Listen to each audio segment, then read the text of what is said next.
أعوذ بالله من الشيطان الرجيم بسم الله الرحمن الرحيم الحمد لله رب العالمين والصلاة والسلام على أشرف المرسلين سيدنا ونبينا محمد وعلى آله وأصحابه أجمعين.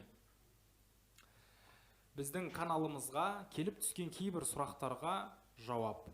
Ол сұрақтардың біріншісі: намаз оқып жатқан кезде түрлі ойлар адамды мазаласа, одан намаз оқушы қалай ол ойлардан сақ болады?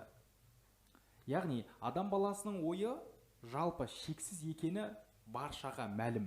Яғни адам қандай да намаз, құлшылық, ғибадатында немесе басқа мезгіл уақыттарда да неше түрлі адамның ойына сұрақтар немесе түрлі ойлар келетіні баршамызға ол мәлім. Ал енді құлшылық, ғибадатта ол ойлардан қалай айырыламын дейтін адамдар үшін бірнеше себептер. Осы себептерді орындап көрсеңіз, Құдай қаласа, Алла қаласа, сіз басқа жаман, жақсы ойлардан тыйыласыз деген үміттеміз. Ең біріншісі, намазға тұратын адам өзінің дәретіне өте сақ болуы, дәретті дұрыстап алуы.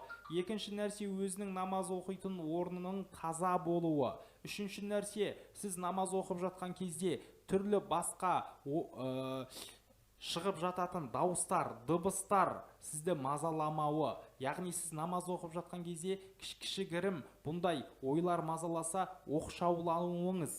Яғни өзіңіз жеке дара намаз оқуыңыз. Одан кейінгі нәрселердің бірі, ол намаз оқып жатқан кезде ифтитах тәкбірін аласыз, Аллаху акбар деп ниет етіп, ифтитах тәкбірін аласыз. Содан кейін ойыңызды жинақтау, және әрдайым сіздің ойыңызда бір ой қойып қою. Ол қандай ой? Мен Алланың алдында тұрмын. Алла тағала мені әрдайым көріп тұр. Және мен бұл намазды не үшін оқып жатырмын? Алланың разылығы үшін оқып жатырмын деп ойлап тұрсаңыз, сізді бөтен ойлар мазаламайды деген ойдамыз.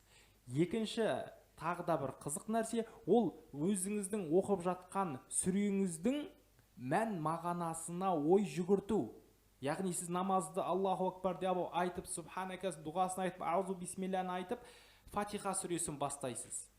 Бүкіл мақтаулар мен мадақтар әлемдердің Раббысына тән. Ол аса рахымды және мейірімді. Ол қиямет күнінің иесі деген мағыналарды намаздан алдын оқып алсаңыз, сізді басқа ойлар мазаламайды деген ойдамыз. Естіп тыңдағандарыңыз үшін алғысымыз шексіз. Алла разы болсын. Намаздарыңызды Алла Тағала қабыл етсін.